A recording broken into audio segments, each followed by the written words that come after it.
Dans cette vidéo, nous allons voir quelques astuces et quelques règles qui vont te permettre de mieux orthographier. Commence par voir comment trouver la lettre finale muette d'un mot.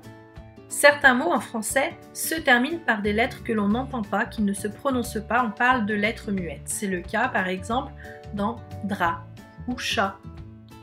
Pour trouver la lettre finale muette, il y a deux astuces. Première astuce, tu peux essayer de mettre le mot au féminin.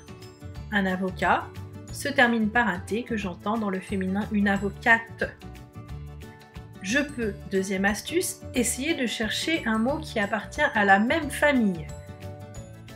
Dans prend un T, ce T, je l'entends par exemple dans le mot dentiste qui appartient à la même famille. Voyons à présent comment on orthographie les noms féminins en et, t et tier.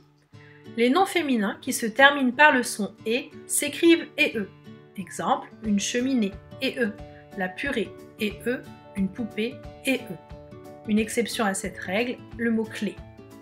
Les noms féminins qui se terminent par le son t, eux s'écrivent t et. Exemple, une rareté, la pureté, une beauté. Là, un peu plus d'exceptions. La dictée prendra e, la portée e, la montée e, la pâtée, la jetée, la pelletée et les noms de contenants. Les noms féminins qui se terminent par le son tier s'écrivent t-i-e. Exemple, l'amitié, la moitié, la pitié. Dernière petite règle, nous allons voir comment on orthographie les noms qui commencent par ac, ap, af, f ou of. Ces noms-là, généralement, doublent leur consonne.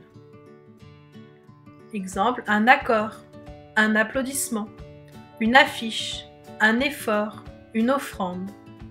On trouve de nombreuses exceptions à cette règle, notamment pour les mots en ac, ap et af. Donc, acacia, apaisé, académie, Afrique, acompte, apéritif, acrobate sont des exceptions à la règle. Voilà, c'est tout pour cette fois.